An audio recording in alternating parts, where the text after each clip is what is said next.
41. ఆదిత్య వెంటనే బట్టలు వేసుకొని బయలుదేరుతున్నాడు. మైథిలి లహరి ఎందుకు ఇంతలా రెచ్చిపోతుందో అర్థం కావటం లేదు. దానికి పోయే కాలం వచ్చినట్టు ఉంది అని కోపంతో తాను కూడా నైటీ వేసుకొని మెల్లిగా వస్తుంది. ఆదిత్యాన్ని చూసి లహరి, చూడు విక్రమ్, నాకేదో పీడకల వచ్చింది. ఎంత కాదన్నా దానికి తల్లినే కదా చూడటానికి వచ్చాను. దానికి రఘు ఎంత గోల చేస్తున్నాడు అని నయగారిలా అన్నది. ఆదిత్య రఘు కేసి చూస్తే, రఘు సార్, పాపను చూసి వెళ్తే నేను కూడా ఏమీ అనను కదా, తీసుకుని వెళ్తాను అన్నది. వద్దు అని అంటుంటే గోల గోల చేస్తుంది అని రఘు చెప్తున్నాడు. విక్కీ, మైథిలి ఇద్దరు కూడా పిల్లల గదిలోకి వచ్చారు. లహరి ప్రౌడ్గా మైథిలిని చూస్తూ మనసులో, 5 సంవత్సరాల విరహంలో ఉన్న మిమ్మల్ని ప్రశాంతంగా ఉండనిస్తానా అని ఓరగా చూసింది.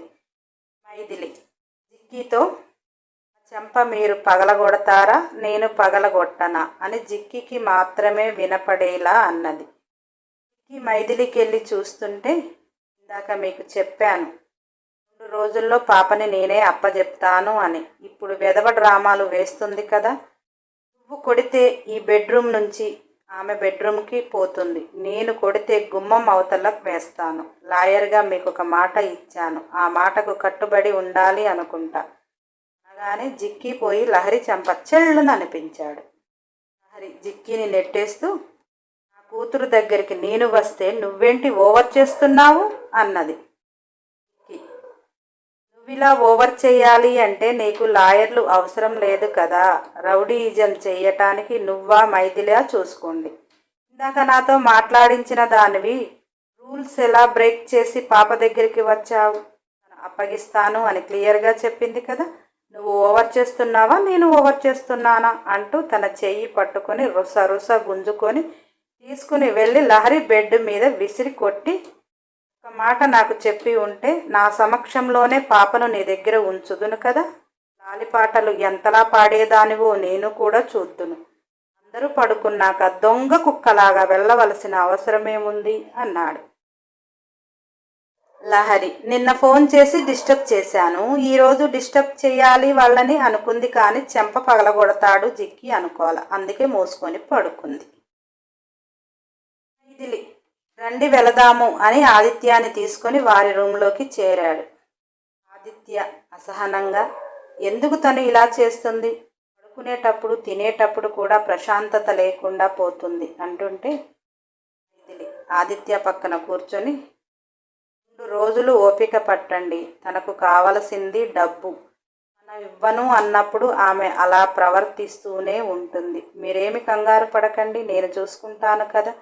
మీరు ఎందుకు టెన్షన్ పడతారు అని అంటుంటే ఆదిత్య, ఒక్క క్షణం ఏమరపాటుగా ఉంటే పింకీని ఏదైనా చేస్తే తర్వాత అనుకుంటే వస్తుందా? అది నా కూతురు కాదు, ఆమె నా పెళ్ళం కాదు అని తెలిసినా కానీ పింకీతో జీవితం, మళ్ళీ నిన్ను కలుసుకునే అదృష్టం దానివల్లనే వచ్చింది కదా, లేకపోతే నేనెప్పుడో అని అంటుంటే మైథిలి, అలా అనకండి, ఏదో బెదిరిస్తుంది అని అంటుంటే ఆదిత్య, అసలు ఆడది కాదు, ఇంత క్రిమినల్ బ్రెయిన్ అయితేనో తను ప్రెగ్నెంట్తో ఉండి నా జీవితంలోకి వచ్చి మనకు మనశ్శాంతి లేకుండా చేస్తుంది. ఫస్ట్ నేను పాడు చేశాను అన్నది. అందుకే నీ గురించి పైగా డబ్బులు తీసుకుని వెళ్ళిపోతాను అన్నది. ఆమె కడుపుతో ఉండి ఇలా నాటకమాడి నా జీవితంలోకి వచ్చింది. నాకు మనీ కావాలి అంతే. దానికోసం ఎంత దూరమైనా పోతుంది, ఏదైనా చేస్తుంది. ఆమెకు కూతురు అనేది ఏ రోజు లేదు. అది పుట్టిన దగ్గర నుంచి కూడా లేదు. తల్లిపాలే తెలియని దానికి అటువంటిది ఏది చేయదు అంటే నమ్మటానికి లేదు అని ఆదిత్య బాధపడుతుంటే, ఇక మీరేమి కంగారు పడకండి. ఇదిగా మీ జీవితంలోకి రావటానికి మీ అమ్మ కూడా సగం కారణం. ఆమె ఒకతే అయితే రాలేకపోయేది. ఇంకా పింకీ గురించి అంటే, పింకీకి తండ్రి వస్తాడు, పింకీని గుండెల్లో పెట్టుకొని కాపాడుతాడు అని మైథిలి అంటుంటే ఆదిత్య, అంటే తను ఉన్నాడా అని ఆశ్చర్యంగా అడిగాడు. 2 రోజుల్లో అన్నీ మీకే తెలుస్తాయి. ప్రశాంతంగా పడుకోండి. అతను వచ్చే వరకు మనం పింకీని కాపాడడం, తర్వాత అతనే ఎలా కాపాడుకుంటాడో మీరే చూస్తారు కదా అన్నది. ఆదిత్య, అంటే పింకీని తీసుకుని వెళ్ళిపోతాడా అని, లేకుండా మనం ఎలా ఉండేది అన్నాడు. మైథిలి నవ్వుతూ, పింకీని మన నుంచి దూరం చెయ్యరు, అతను తీసుకుపోడు, అన్నీ మీరు చూస్తారు కదా. అబ్బా, ఇందాక పాప కావాలి అన్నారు, ఇలా అయితే పాప ఎలా వస్తుంది అని చిలిపిగా అన్నది. ఆదిత్య ఒక్కసారిగా ఆశ్చర్యపోతూ, ఎంత టెన్షన్లో ఉన్నా కానీ ఇట్టే తీసేస్తావే అంటూ మైథిలిపై వాలిపోయాడు. కాస్త లేటుగా పడుకున్నారు కదా, త్వరగా లెగలేదు. లహరి కూడా లెగలేదు. పిల్లలు త్వరగా పడుకున్నారు కనుక త్వరగా లేచారు.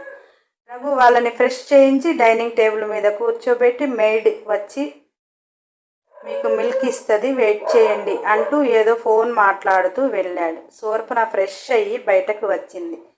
పిల్లల్ని డైనింగ్ టేబుల్ మీద చూసింది. ఎంత వద్దు అన్నా మైథిలి కడుపులోనే వారసులు పుట్టారు కనుక ఇక ఆమెకు వారసుడు కిట్టు అని జ్ఞానోదయం చేసుకుంది. కాస్త కిట్టు మంచిగా చేసుకుని నా కొడుకు దగ్గర మార్కులు కొట్టేయాలి, లేకపోతే మైథిలి ఏ ఓల్డేజ్ హోమ్లో వేస్తుందో ఏమో అని భయానికి కిట్టు దగ్గరికి వచ్చింది. కిట్టుని, పాలు తాగుతారా నానా, నేను తెస్తానుండు అని ముద్దు పెట్టుకోబోయింది.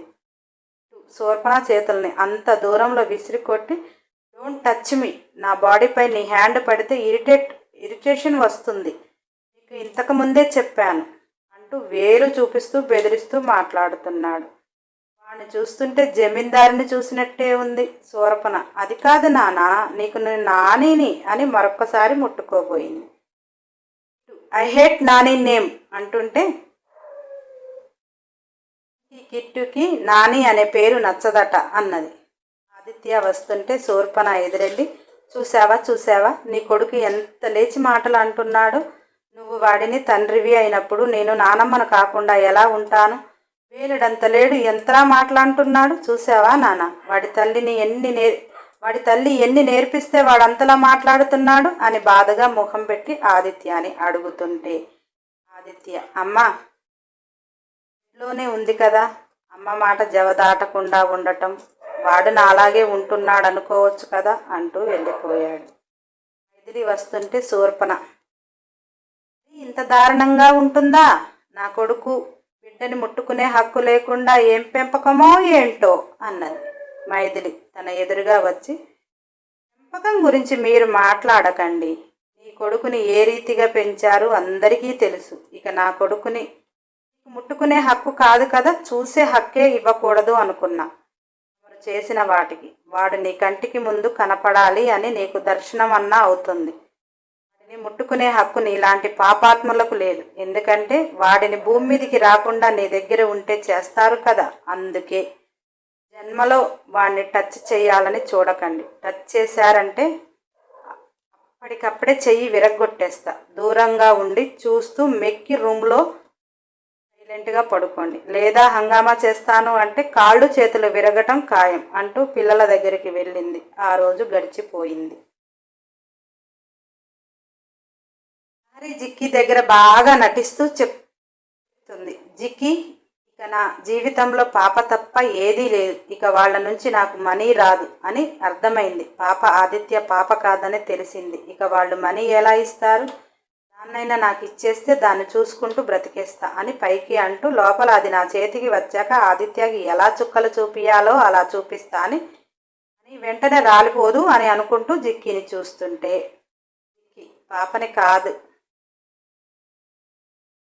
పాప కాదా, అవన్నీ తర్వాత, నువ్వైతే నీ వైఫే కదా, రివర్స్ తీసుకోవాలి అన్న కోర్టు నుంచి నీకు అంతో ఇంతో మనీ వస్తుంది అంటుంటే లహరి, ఆ మైథిలి నేను పెళ్ళాని కాదు అన్నట్టు నిరూపిస్తుంది. ఆ మీడియా ఎవిడెన్స్ మనం చూపిస్తే అలా ఆదిత్యాన్ని మేమే లాక్ చేశాము అని మైథిలి ఎన్నెన్ని క్రిమినల్ కేసులు నా పైన కానీ అత్త పైన కానీ పెట్టకుండా ఉండదు. అవసరమా కోర్టుకు వెళ్ళి రచ్చ చేసుకుంటే? దానికంటే నా కూతురు కనుక నాకు ఇచ్చేస్తే సరిపోతుంది, నువ్వు మాత్రం గట్టిగా ఉండాలి అంటుంటే, ఫాదర్ సంతకం అంటుంది, మరి అతను వస్తే ప్రాబ్లం కదా అన్నాడు లహరి. దాని బొంద, చచ్చినవాడు ఎక్కడి నుంచి వస్తాడు? 2 రోజులు నోరు మూపించింది కదా. పింకీకి వాళ్ళిద్దరు ఏమీ కారు, దాన్ని 9 మాసాలు మోసి కన్నది నేనేమీ వాళ్ళ ఆస్తిని అడగటం లేదు, నా బిడ్డని నాకు తీసుకునే హక్కు ఉంది అని లహరి నటించి మాట్లాడుతుంటే, ఈ పాప కోసం నిజంగానే ఆరాటపడుతుంది, డబ్బులు వద్దంటుంది కదా అని. ఈరోజు మైథిలి పెట్టిన టైం అయిపోతుంది కదా, నేను మాట్లాడతాను. ఈరోజు పాపను తనంతట తానే స్వయంగా ఇచ్చేలా చూస్తాను, ఓకేనా అన్నాడు. లహరి ఏడుపుతో నవ్వు నటిస్తూ నా కూతురు నాకు చాలు అని జిక్కీని కౌగలించుకొని మరీ ఏడ్చింది. జిక్కీ ఆమెను ఓదారుస్తూ నువ్వేం బాధపడకు, న్యాయం నీ వైపే ఉంది అని బుజ్జగించాడు. సండే పిల్లలు గార్డెన్లో ఆడుకుంటున్నారు. ఆదిత్య రఘుతో మాట్లాడుతున్నాడు.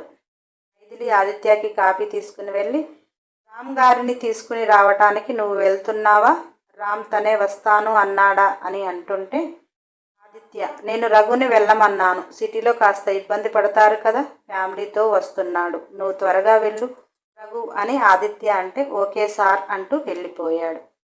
ఆదిత్య ఊయలలో కూర్చొని మైథిలిని తన పక్కన లాగి కూర్చోబెట్టుకొని ఈరోజు సండే, రేపు పబ్లిక్ హాలిడే, ఏదైనా ట్రిప్ ప్లాన్ చేద్దామా అని మైథిలి నడుమును సరిచేస్తూ అడుగుతున్నాడు. మైథిలి ఆగండి, ఆరు బయట సరసాలు, 2 days హాలిడేస్ అయినా ఈరోజు రాము గారు వస్తారు, రేపు అతని ఫ్యామిలీ ఏమిటి తెలియదు, వాళ్ళకి కొత్తగా ఉంటుంది కదా, మనకు కూడా టైం పాస్ అవుతుంది, తర్వాత ఎప్పుడైనా ప్లాన్ చేద్దాంలేండి. అయినా నాకు తెలిసి మనం ఇప్పుడు డైనింగ్ టేబుల్ పై టిఫిన్కి కూర్చున్నప్పుడే లహరి పెడుతుందిగా వెంట, అందుకే మనం కాస్త లేటుగా తిందాంలే ఈరోజు అంటూ ఆ గార్డెన్లోనే మొగుడు పెళ్ళాలు తిరుగుతున్నారు. భయం అంటూ ఏమీ లేదు, కానీ కాలుకు తగిలే పుల్లని కనిపెట్టుకుని తిరగాలి. చెడుని రూపాయి ఇచ్చి వదిలించుకోవాలి, మంచిని రూపాయి పెట్టి కొనుక్కోవాలి. పింకీ ఫాదర్తో సంతకం పెట్టించి మరీ ఇస్తాను అని మైథిలి అన్నది. అందుకే రామ్ వచ్చేదాకా కాస్త లహరికి దూరంగా ఉండటమే బెస్ట్ అనుకొని అలా గార్డెన్లో కూర్చుని ఇంజనీర్లతో మాట్లాడుతున్నారు. ఇక్కడ లహరికి బీపీ పెరిగి పిచ్చి దానిలా చక్కర్లు కొడుతుంది. ఎందుకంటే ఇంట్లోకి వస్తే మాట్లాడాల్సి వస్తుందని బయటనే ఉన్నారు. తిండి కూడా తినకుండా ఎంతసేపు ఉంటారు, కడుపు మాడుతుంటే ఇంట్లోకి రారా అని పిచ్చి దానిలా ఇంట్లోకి బయటకి తిరుగుతుంది. మనం పరుగులు పెడితే ఏది మన దగ్గరికి రాదు, వచ్చినప్పుడు తెలివిగా అందుకోవటమే మనిషి లక్షణం. వాళ్ళు రావాలి అంటే నువ్వు అలా తిరగకపోయినా వస్తారు కదా, ఎందుకంతలా టెన్షన్ పడిపోతున్నావు, రోజుతో ఏదో ఒకటి తేలిపోతుంది కదా అని జిక్కి లహరిని కూల్ చేస్తున్నాడు. మరి మైథిలి ఇంట్లోకి రాకుండా పెట్టే టార్చర్ని తీసుకోలేక బీపీ పెరుగుతుంది. ఆమెకే తెలియకుండా తన బాడీలో ఒక పార్ట్ ఇంజ్యూర్ అయ్యి అది బాధిస్తుంది. కానీ ఆ బాధను మొన్న జిక్కి కొట్టాడు, అందులోదేమోలే అన్న ఫీలింగ్ లో ఉంది. అందుకే తన బాడీ అలా అవుతుంది అనుకుంటుంది. ఏదేమైనా టోటల్గా లహరి హెల్త్ పరంగా వీక్గా ఉంది, అది తనకి తెలియదు. మెంటల్గా బాగా డిస్టర్బ్గా ఉంది. పాపని చేతిలో పెట్టుకొని నా కూతుర్ని పెంచుకోవాలి అనే ఉద్దేశం ఉంటే అది వేరు. పాపని అడ్డం పెట్టుకొని ఏం చేస్తే ఆదిత్య నుంచి మరీ రాలుతాయి, అదేదో ఉన్మాద స్థితిలో ఉంది. నా ప్లాన్ ఇది అని ఎవరితో పంచుకోలేదు, ఎందుకంటే అంత భయంకరంగా ఆలోచిస్తుంది కాబట్టి ఎవరు యాక్సెప్ట్ చేయరు అన్నది ఆమెకు కూడా తెలుసు. మనసులోది ఎవరికి చెప్పుకోలేక తన పైచాచి కాని తనలోనే తానే ఊహిస్తూ ఆమె బాడీలో ఒక పార్ట్ తాను చేసే వికృత చేష్టలకు సమాజంలో బయటపడకుండా ఉండటానికి, ఒక భాగాన్ని కంట్రోల్ చేయటానికి ఒక పరికరాన్ని వాడింది. అది కాస్త ఇన్ఫెక్షన్ అయింది. భగవంతుడు ఒక తల్లి అయ్యి ఉండి ఉన్మాదంగా ఆలోచిస్తున్న ఆమెకు ఆ భాగం ఇక ఆడదానిగా ఆమెకు వ్యర్థము. ఆమె జీవితంలో బిడ్డ అనేది ఉండకూడదు అని దేవుడు ఆ నిర్ణయం కనుక ఆమె చేతులారా యూట్రస్కి లూప్ వేయించింది. అది కాస్త ఘోరంగా ఇన్ఫెక్షన్ అయ్యి తినేస్తుంది. అది గత 2 రోజులుగా బాధ పెడుతుంది, కానీ ఆ బాధ వేరే అనుకొని సర్ది చెప్పుకుంటుంది. ఎందుకంటే ఆ భాగం కంప్లీట్గా వేస్ట్ అయిపోవాలి కదా. బుద్ధుల కొద్ది బువ్వ. మనం వండుకున్నది మనం తింటామో లేదో తెలియదు, కానీ మనం చేసిన పాపాలు మాత్రం మనమే మోయాలి. దేవుడు లేడు అని వీళ్ళకైనా నాడు అని 24 గంటలు కొలిచిన వారికైనా కర్మఫలాన్ని మాత్రం ఎవ్వరూ తప్పించుకోలేరు. మనం చేసుకున్నవి మనం తప్పించుకోలేము. మంచి చేస్తే మంచే వస్తుంది, చెడు చేస్తే చెడే వస్తుంది. మనం సహించుకోలేక 10 మంది మీద నిందలు వేస్తాము. అలా లహరి తన బిడ్డని తను కాకుండా మైథిలి చేస్తుంది, ఏడుస్తుంది. అలా గిరాగిరా తిరుగుతుంది. దగ్గరికి వస్తున్నాడు అనగా పిల్లలిద్దరిని తీసుకుని రండి టిఫిన్ పెడతా అని మైథిలి అంటుంటే ఆదిత్య రామ్ వచ్చాకే వెళ్దాము అన్నాడు. మైథిలి మీరు టిఫిన్ చేయాలి, టాబ్లెట్లు వేసుకోవాలి, ఇక రండి అని ఆదిత్యాన్ని తీసుకుని వచ్చి టిఫిన్ పెడుతుంది. హరి జిక్కికి సైగ చేస్తుంది అడగమని. జిక్కి అడగటానికి సార్ అని నోరు తెరిచాడు. మైథిలి తన కుడి చేతిని పైకి లేపి 10 minutes అన్నది ఒకటే మాట. లహరిని అప్పుడు చూడాలి మనిషి ఎంత ఉడికిపోతుంది అంటే లహరికి మైథిలి అంత పొగరుగా సమాధానం చెప్పటం నచ్చటం లేదు. ఏదో అలా వేళ ఇదిగో ఈ డబ్బు తీసుకుని వెళ్ళు, నన్ను ఆయనకి దూరం చెయ్యకు అని బ్రతిమాలితే బాగు అనే ఆలోచన ఆమెది. ఆమె ఆలోచనకు విరుద్ధంగా మైథిలి ఉంటుంటే సహించలేకపోతుంది, రగిలిపోతుంది. హాయ్ బంగారాలు. మైథిలి బ్రతిమాలి లహరికి డబ్బులు ఇవ్వాలట. లహరి ఆశకు కొంచెమైనా న్యాయం ఉండాలి కదా. వినాశనానికి విపరీత బుద్ధులు అన్నట్టు చేస్తుంది లహరి కదా. 1000 లైకులు వస్తే మీరెన్ని వీడియోలు అడిగితే అన్నీ ఇస్తాను. 500 వస్తే డైలీ ఇస్తాను. 500 బిలో వస్తే నాకెప్పుడు ఖాళీ ఉంటే అప్పుడు ఇస్తాను. మీరిచ్చే లైకులను బట్టి వీడియోలు రన్ అవుతాయి. ఇదేమీ ఆర్డర్ కాదు. మీరిచ్చే లైకులతో నాకు ఎనర్జీ వస్తుంది. బాడీలో ఎనర్జీ ఉంటేనే కదా వీడియోలు అప్లోడ్ అయ్యేది. లైకులు ఇచ్చే నా బంగారాలు ఇస్తూనే ఉన్నారు. వాళ్ళని కాదు అడిగేది, ఇవ్వని వారు ఉంటే ఇస్తారని ఆశ కొద్దీ అడుగుతున్నా. అందుకనే నెక్స్ట్ ఎపిసోడ్ కోసం సబ్స్క్రైబ్ చేయండి, లైక్ చేయండి, షేర్ చేయండి, కామెంట్ చేయండి. అన్ని ఎపిసోడ్ల కోసం బెల్ ఐకాన్ టచ్ చేయండి.